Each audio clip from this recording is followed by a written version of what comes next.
Fala meu povo, como vocês estão? Sejam bem-vindos a mais um TetaCast. Estamos aqui novamente com mais um papo que vamos desenvolver de autoconhecimento, espiritualidade, ancestralidade, energia, o convencional que vocês sabem que a gente gosta. E é claro, hoje aqui estou com meu irmão Wallace. Como você está, Wallace? Beleza, meu irmão. Sua alegria? A gratidão imensa estar aqui. Bom, gente, para começo de conversa então, Wallace, eu quero conhecer, quero entender um pouco mais da sua história em relação à espiritualidade, como foi o seu chamado, seu contato, como tudo aconteceu. Começou na pandemia, né? Eu era um cara que era um frequentador do kardecismo, assim, de uma forma bem descompromissada, desde os meus 15 anos até a pandemia.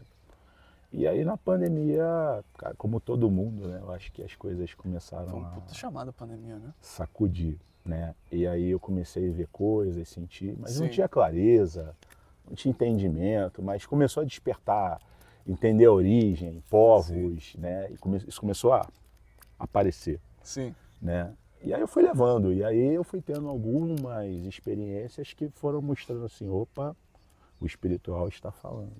Caraca. É. E na época você já tinha contato, por exemplo, com alguma religião específica ou não? Não, até ali eu estava meio insatisfeito com o kardecismo, comecei a sentir Sim. a limitação. E aquela história, né? A espiritualidade ela te chama pelo amor, ela chama pela dor. E aí ela me colocou em 2023 numa situação muito delicada na minha vida, Sim. em que eu precisei fazer um processo de limpeza espiritual com o ebó. E a partir dessa limpeza eu aí começou um despertar, começou a intuição a ficar mais forte, Sim. o sentir ficou mais forte. E aí o resto é história até Resto é hoje. Cara, o que eu acho que é mais engraçado que você fala, né? A pandemia foi um momento, acho que todo mundo teve esse chamado pra espiritualidade, né? Foi. Que não tem como, né? Você é obrigado a ficar dentro de casa, dentro do seu eu, que não deixa de ser a casa, representa o nosso interior, né? Com família, com parceiro, com parceira, com filho, com filha, tudo mais. E todos os campos da nossa vida começam a se manifestar, né? Começam a tomar mais proporção. E aí, nesse aspecto, quando a gente começa a observar a manifestação da espiritualidade, eu vejo que o seu trabalho se desenvolve muito para esse lugar de independência espiritual, acima de tudo. Concorda comigo? Como que isso, na sua concepção? Porque você é uma pessoa que veio de muita bagagem, né? O Wallace, ele tem muito contato com o xamanismo, com o candomblé, com contato com a Umbanda, o kardecismo, como você falou até. Mas essa independência espiritual, você sente que vem da religião ou é uma coisa mais profunda? Não, nunca foi, né? Eu tinha muito esse lugar da validação, ou Wallace. Eu Sim. preciso que uma autoridade religiosa Perfeito. diga o que eu devo fazer, por onde eu devo seguir. Era quase uma subserviência, Sim. né? E aí, quando eu comecei alguns processos de expansão de consciência com a Ayahuasca, eu me deparei com a situação de começar a ter esse contato direto, sem ninguém, sem um intermediário. E aí eu falei, opa, tem uma mensagem subliminar aqui. Olha. Talvez eu não precise de um intermediário. Sim. Talvez o caminho seja uma conexão direta. E aí, Sim. sem ninguém ter me dito, eu comecei a ter contato com a minha egrégora. Eles apareceram para mim, começaram a se manifestar. Sim. E aí eu comecei a ligar os pontos. Eu falei, talvez eles não queiram uma religião. E aí eu fui sendo conduzido naturalmente por esse caminho de espiritualismo. Sim. Né? E aí eu sempre fui muito questionador, eu sempre tive muitas questões com as religiões, com os dogmas. Por exemplo, apesar de amar a Umbanda, eu sempre torci nariz para sincretismo, por exemplo. Eu sempre achei aquilo, cara, orixá não é santinho, o que o santinho está fazendo ali no Kogá? Né? Aquilo sempre bateu para mim de uma forma pesada, tipo, não faz sentido. Eu acho que o meu contato com o orixá, né, cara, uma vez eu lembro que eu tinha um professor meu que eu fui descobrir muito tempo depois que ele era do candomblé. Só que ele sempre foi aquele cara, todo mundo tem aquele amigo meio alienígena, que ele sabe das coisas, ele desenvolve as coisas. Só que aí um dia a gente saiu, porque ele era muito próximo dos alunos, já tinha terminado o colégio, esse cara, ele veio e me contou que ele era do candomblé. E eu já tinha frequentado e eu tava falando pra ele, eu falei, caraca, eu não imaginava. E ele me falou uma coisa que é muito louca, ele falou, olha, as religiões, ainda mais a Umbanda, a gente deixa de lado muitas vezes esse contato com o orixá, por acreditar que o único caminho está dentro da religião, certo? Só que ele fala, eu acabei caminhando para o candomblé porque o candomblé ele leva para um lugar de você ter um contato direto, mais próximo com o orixá, porque ele não se fala, né, incorporar o orixá, se fala tanto que é muito comentado que ali a gente excorpora, porque a gente entende que nós somos já essa manifestação do orixá, né? Então dentro de um rito a gente excorpora uma coisa que já é a nossa natureza. Então nesse lugar, para você, é isso que eu quero entender, tem muitas pessoas que buscam esse contato com o orixá hoje em dia para querer entender mais. O que você acredita que seja um caminho que realmente fale numa verdade, esse contato de orixá? Então, cara, você lembra que quando você começou a me tratar como Sim. terapeuta, eu tinha muitas crenças limitantes, Sim. né? E ali naquele momento, apesar de já estar num caminho, numa visão espiritualista, eu ainda olhava para algumas coisas como divindade, como algo ali Superior. onipotente, Distante. Onipresente, inacessível, né? Perfeito. Eu olhava para o orixá desse jeito, né? Mas aí eu tive um ritual em ayahuasca em que Xangô veio, né? Eu incorporei Xangô e falei, e aí, não tenho bori? E aí, não tenho feitura do santo, não deitei para ele. Você que ele é meu pai? Para ele, eu não fiz o bori, eu não fiz nada. E ele veio. Aí eu falei, opa, talvez aquelas minhas crenças, toda a base de cura, do conhecimento, do empoderamento, ele é interno. Sim. Eu lembro uma coisa, cara, uma frase que você trouxe para mim, assim, eu estava muito mal. Eu não acreditava em mim, assim, eu falava, eu não sou capaz, eu não consigo. E um dia você acessou meu corpo e falou assim, cara, você tem a coroa para ser um leão. Sim. E eu fiquei pensando, falei, cara, onde está isso dentro de mim? Porque eu não estou sentindo. E aí eu comecei a olhar para isso. E hoje, assim, eu falo, realmente, cara, sim, essa coroa está aqui. Porque ela não estava lá fora, na medicina, não estava no ninguém te guru, entrega, no né? terapeuta. Não, cara, ela estava aqui dentro. Sim. Eu precisava mergulhar aqui dentro para achar. Sem dúvida. Acho que o grande ponto, né, que as pessoas entram hoje em dia, assim, esse é o primeiro ponto. Cria-se, né, a religião faz muito isso. Não só a religião, mas o ser humano que está ali, né, que habita essa instituição. Quando a gente cria uma distância, a gente dá poder. Quando a gente aproxima isso que a gente acredita que tem poder, nós nos afastamos. Por mais que a gente busque essa proximidade, a gente ainda busca esse afastamento. Porque a gente ainda entrega o poder de escolha, o poder de força para essas forças, né? Vamos colocar essas naturezas. Eu acredito que, para mim, o principal, primordial é que o orixá, quando a gente começa a aprofundar, né? Que hoje em dia a gente fala que eu não tenho mais uma vivência de candomblé, né? O Wallace tem uma vivência tão presente também no candomblé, mas a gente vive o orixá. E o viver o orixá, muitas vezes, ainda está muito instituído, que é um movimento de que a gente tem que se entregar, é deitar para o santo, é raspar, tem uma série de coisas que compõem isso, né? Só que, cara, é muito engraçado que as pessoas começam a perder um pouco esse significado do orixá, essa essência do orixá, o que ele representa. E nesse lugar onde a gente começa a se conhecer mais, né? Porque é muito interessante, a gente começa a pegar todo o panteão africano e a gente observa que cada um desses orixás, ele deixa de ser uma parte dessa psique humana, né? De nós. E a gente começa a entender essa natureza dentro de nós também, como ela acontece. Isso foi uma coisa que a gente estava conversando ontem que eu achei maravilhosa. Você falou, cara, o que o feminino representa? O que o masculino representa? E dentro desse campo, vamos pegar uma força feminina, vamos pegar Yansan. Cara, pega esse arquétipo e põe na sua vida. O que você não faz?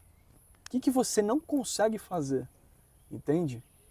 Então, para você integrar cada um desses orixás, integrar essas forças na sua concepção, como que isso se desenvolve para uma evolução e para um contato com uma espiritualidade livre? Assim, Dani, eu vou ser muito sincero, eu sei que existem pessoas muito religiosas, com muita crença. Sim.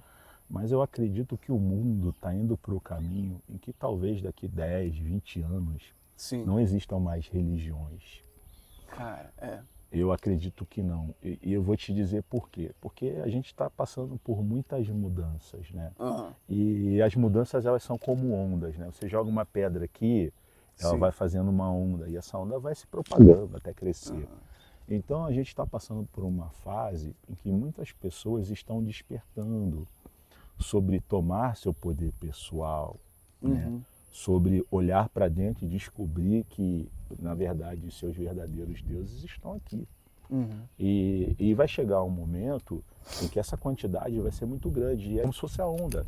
Sim. E aí muita gente vai se questionar É sobre inevitável, né? religião. É inevitável. A religião não cabe mais, porque a religião é uma caixa. Sim. Então, assim, e você vai perceber que não dá para colocar um universo numa caixa. Então, eu acredito que esse lugar vai mudar. Mas, porque é muito fácil, assim, você, eu não consigo tal coisa porque alguém precisa fazer por mim. Mas, cara, se você tomar aquele poder para você, você é capaz de fazer qualquer coisa, literalmente. A gente está entrando num ponto de virada. Sim. Em que as pessoas estão tomando consciência sobre si e sobre a sua capacidade.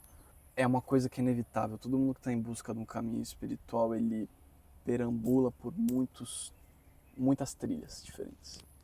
Então é aquele cara que, a nível físico, quando a gente fala disso, a gente estava falando do cara que começa no kardecismo, vai para Umbanda, vai para o xamanismo, vai para o candomblé, e ele vai se conectando, vai conhecendo, puxa tudo isso, mas ele fala, me falta algo ainda, não estou inteiro ainda, né? E aí é uma coisa que muitas pessoas vivem hoje em dia, isso é uma coisa muito comum, que eu acho que qualquer terapeuta, qualquer pessoa que trabalhe com espiritualidade, a nível de aconselhamento, seja como um tarólogo, um terapeuta, um oraculista, ele vai entrar nesse lugar de encontrar pessoas que estão perdidas. Só que no fundo não é uma perdição, é a vida apresentando um conceito assim, ó, essa é a ferramenta A, essa é a ferramenta B, essa é a ferramenta C, D, E, até quantos você teve. Onde está você tendo isso tudo? E você, Wallace? Hoje, observando toda essa trajetória que você teve, contato com religião, espiritualidade, onde está o Wallace dentro disso?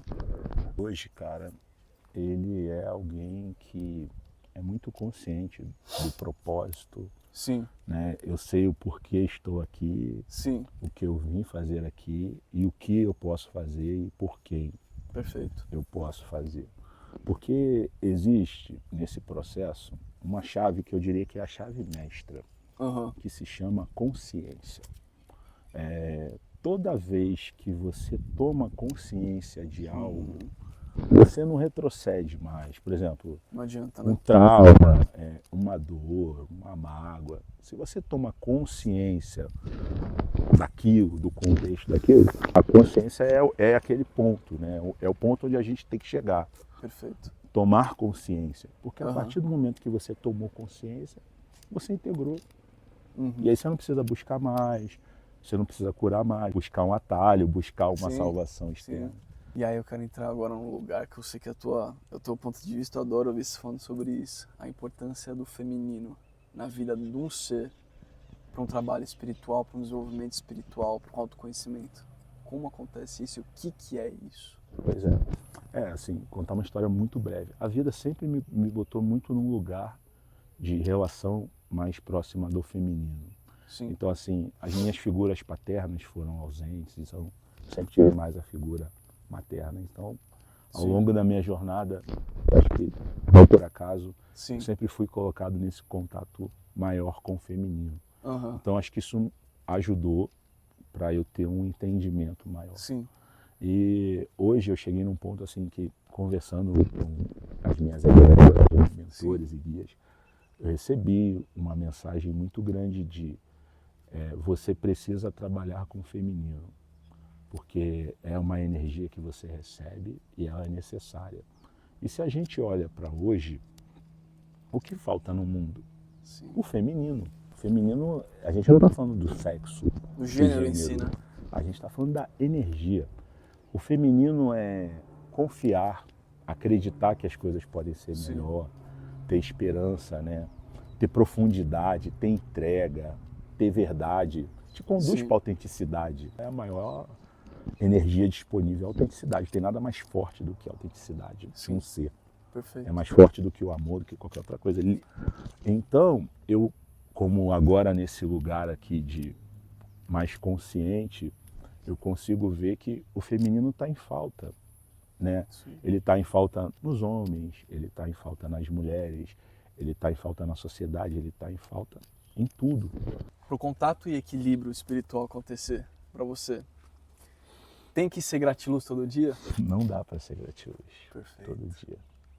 Porque ser gratiluz é que nem nitro, né? Você tem um carro com nitro.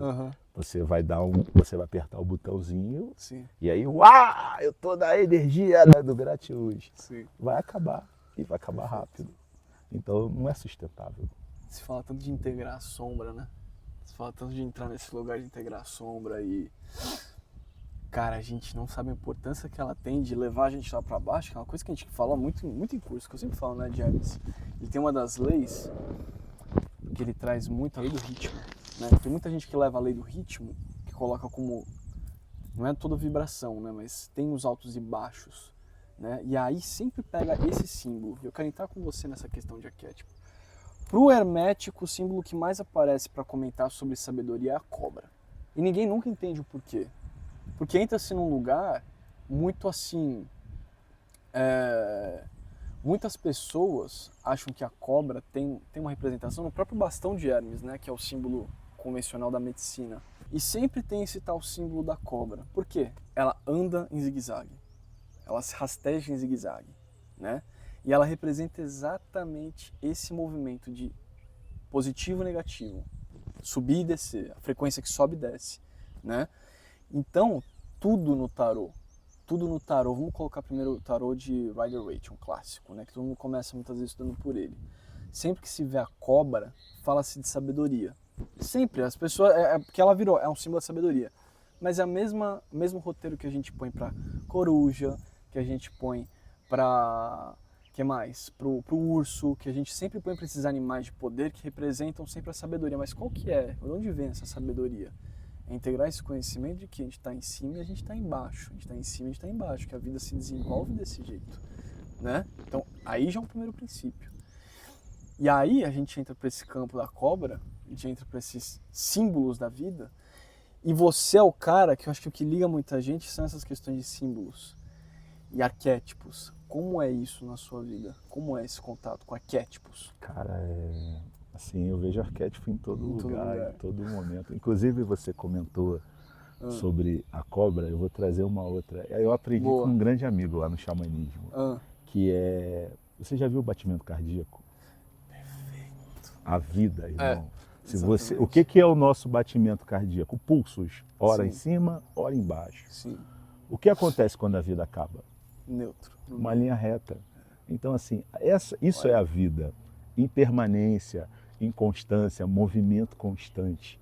Porque se você não tiver essas qualidades, a vida acaba. O que é o final da vida? Uma linha reta. Caraca, olha. Enquanto a gente tem a vida, tem movimento, tem pulso. Eu acho que é no final, o ser humano ele começa a entrar para um caminho espiritual e a gente busca, né, uma harmonia de vida, a gente busca viver mais em paz, acreditando que espiritualidade é esse caminho de plenitude. E a gente começa a abandonar muitos padrões. Porque a gente não quer viver nesse lugar de picos. Porque a gente acha que isso não é normal. A gente quer encontrar o equilíbrio. Só que o equilíbrio é exatamente esse lugar. E aí quando a gente volta para a espiritualidade, no final a gente olha para trás e vê que tudo aquilo que a gente fazia já é o normal, né? É o normal, é a vida. É a vida, as coisas como elas são. Então esse é o ponto principal que eu queria entender, né? Porque quando a gente fala de arquétipo, ele vai sempre falar de algo inconsciente nosso. Algo inconsciente que habita na gente, que a gente pode trabalhar, que a gente pode integrar, que a gente pode, de fato, aumentar na nossa vida. A minha jornada com o arquétipo começou no xamanismo. Sim. Quando eu comecei o xamanismo, a ayahuasca. E assim, a partir da minha segunda consagração apareceu meu animal de poder, que era o lobo. Certo. E aí eu, uau, por que tem o lobo aqui? Aí eu, tem o lobo. Mas o porquê? Pô, cara, toma a rédea da sua vida. Olha. Seja um líder. Aí quando a gente pensa em ser líder, muita gente, eu tenho que liderar. Não, seja o líder da sua própria vida. Perfeito. Então ali foi a primeira relação com o arquétipo. E aí eu fui aprendendo, né, sobre o xamanismo, entendendo os arquétipos dos animais. E aí eu comecei a ver arquétipo em tudo. Perfeito. E aí eu comecei a ver arquétipo nos orixás. Sim. E aí eu comecei a ver arquétipo nos deuses. Sim. E aí começou a outra parte da jornada, que é quando você expande muito a consciência. você Sim. entender que aquilo é uma forma de você tomar aquele poder, de retomar o poder que já é seu. Sim. Nós sempre tivemos esse poder, porque já fomos magas, magos, feiticeiras, reis. Nós sempre tivemos o poder. Sim. A gente só não se lembra. Aham. A gente só precisa retomar. Por isso que tem aquelas coisas de eu sinto que eu tenho tal coisa. Porque você tem. Você tem. Perfeito. Então acho que é esse que é o caminho do arquétipo. Ele te faz tomar um poder pessoal de volta. Sim. E falando em arquétipo, você comentou, falando de novo de orixá, por exemplo. Eu não sou um filho de Oxóssi na minha coroa. E aí no dia 20 de janeiro eu fiz uma oferenda para Oxóssi. Olha. Por agradecer, não por pedir, eu sempre tive a coisa da gratidão. E aí se você vai olhar para o viés religioso, não, você não tem Oxóssi na sua coroa, você não pode, você tem que pedir bênção para alguém, autorização para alguém. E aí, cara, eu, garoto bobo, né, tava tentando gravar ali e a chama da vela apagando. Caraca. E aí me deu uma intuição de larga o celular e se conecta nisso aqui de verdade. E aí, Daniel, eu joguei assim o celular em cima da cama. E aí falei, vou acender de novo. Eu não lembro agora qual é o numeral de Oxóssi, você me ajuda. Eu acho que não sei se ele entra com 7 ou Era 6. a quantidade de velas que eu tinha colocado. Caraca. E que eu sempre tenho essa ligação com o numeral por orixá. Sim. E aí, cara, quando eu acendi, a chama fez assim, ó. Vum. E aí, assim, passaram, sei lá, 2, 3 minutos, eu tive uma intuição, Oxóssi falando comigo.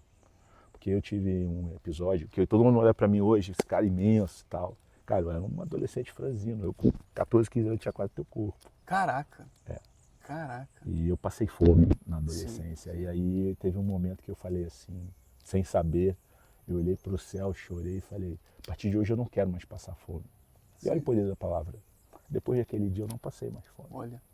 Caraca. E aí nesse dia o Oxóssi veio para mim e falou assim, você sabe por que você não passou mais fome? Porque naquele dia que você disse que não queria mais passar fome, eu não deixei você passar mais. Olha. E aí pega essa construção social, esses dogmas, a religião e coloca nisso. Então o que eu quero dizer com isso? Nós somos filhos de todos, né? Nós somos filhos de todos os orixás, nós temos conexão com todos os deuses. A gente só precisa tomar esse poder pessoal. E onde entra a chave? Consciência. Olha. Consciência sempre é a chave. Sim. É a chave mestra que abre todas as portas. Perfeito. Com a consciência você abre qualquer Lindo. porta. Lindo. Eu vejo que é muito engraçado, né? Eu vejo isso muito em desenho mediúnico quando eu faço. Sempre que eu faço desenho de um orixá, é impressionante. Vem de olho fechado. E eu nunca entendi, mas eu sempre fiz. Mas o olho fechado ao mesmo tempo, ele me leva muito para esse lugar, né? Quando eu interpreto depois, né? Quando eu olho para o desenho, o que eu observo? Eu vejo que o olho fechado, ele representa muito um olhar para dentro, né? A gente vê uma pálpebra que tampa o que a gente acredita que seja a visão, né? Mas no fundo é como se a gente estivesse encarando o interior, né? Porque a gente tem essa coisa, né? O ser humano, ele quer pegar o Deus, ele quer pegar a força, ele personifica.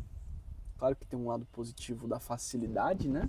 E também pra gente entender melhor, poxa, o que é uma força de Yansan, como a gente sempre fala? Poxa, é esse feminino da ação também, a ação do feminino que existe, do movimento, da quebra, da destruição, uma carta da torre, aquilo que precisa cair para que possa continuar adiante, por exemplo.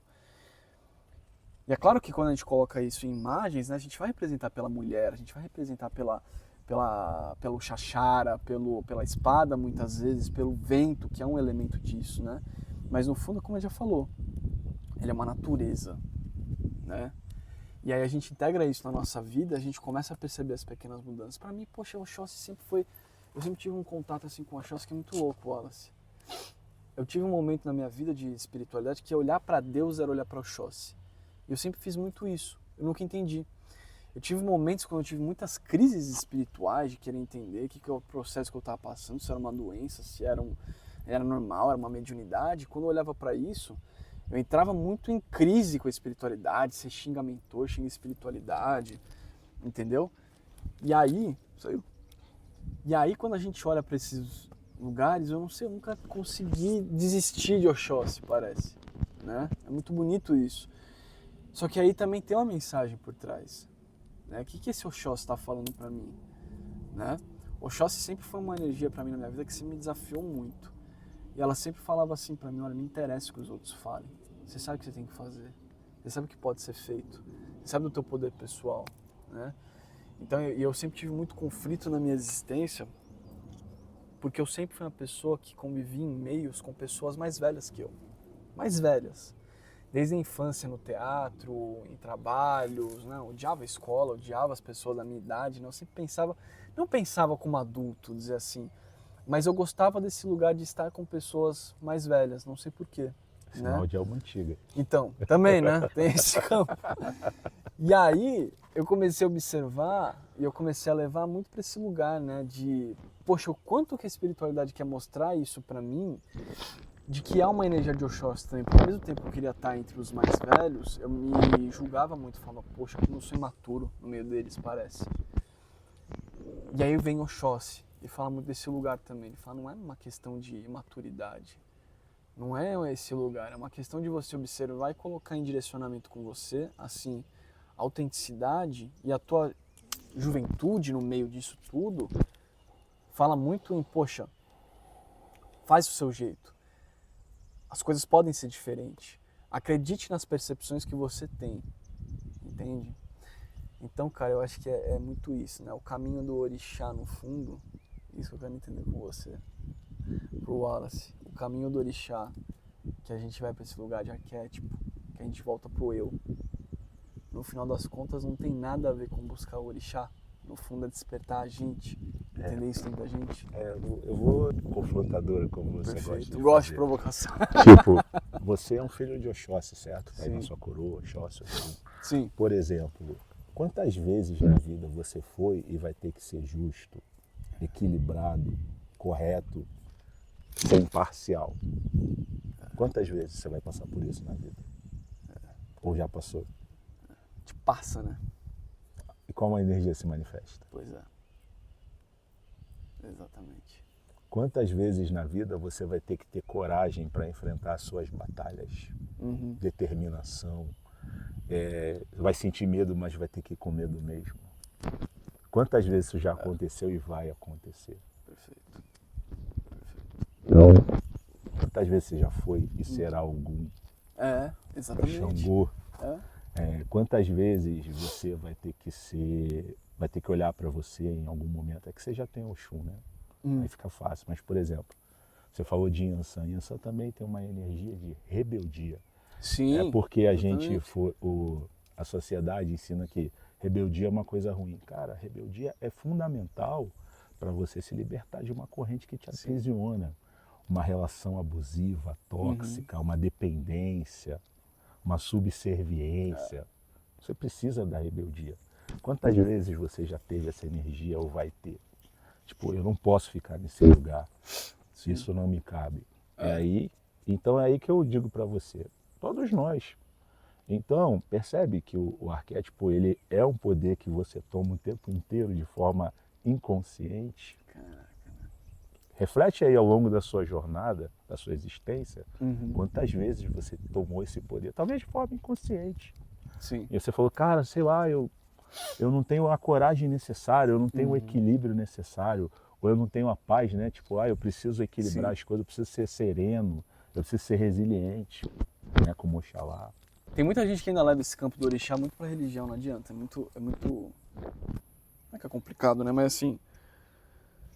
É uma coisa que, poxa, de fato, a religião implementa muito. Mas, ao mesmo tempo, é uma coisa que eu sempre tento passar para as pessoas para convidar. Porque eu não sei, eu acredito que o caminho com o orixá, essa jornada de observar uma coisa que é tão comum hoje, que é a independência espiritual. E, ao mesmo tempo, né? Essas disposições, essas ferramentas que a gente tem, a gente começa a ver o quanto eles estão próximos da gente. E o quanto eles são importantes para o nosso desenvolvimento, entende? E eu falo, não está no meio da religião, não está no meio do rito, muito pelo contrário, a gente está aqui hoje, a gente fez questão de gravar num ambiente que falasse exatamente, por exemplo, de cada um dos elementos, eu e o Wallace é muito assim.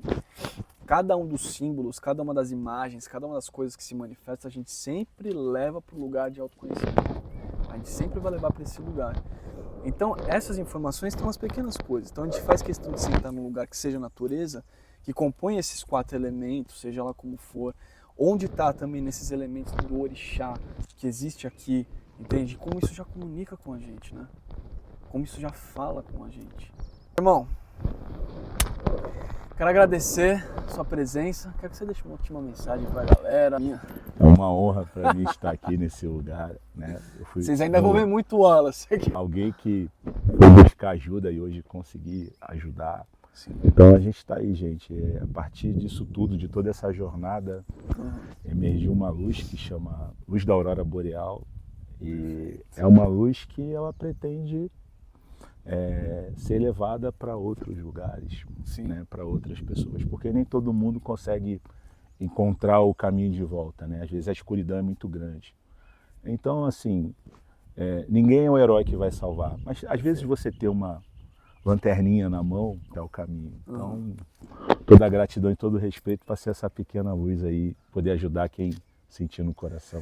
A gente vai deixar aqui no link do vídeo, aqui embaixo, a página do Wallace, Luz da Aurora Boreal. Isso. Vamos deixar todos o contato para ele. Quem tiver interesse em se aprofundar, gente, o Wallace é uma pessoa que ele tem uma consciência que vai para um lugar muito mais profundo. E para quem realmente está em busca disso, que é a mensagem do Universo Theta, a independência espiritual, entre em contato com ele, conversem com ele, agende sua consulta, todo o trabalho que ele já desenvolve, que é maravilhoso.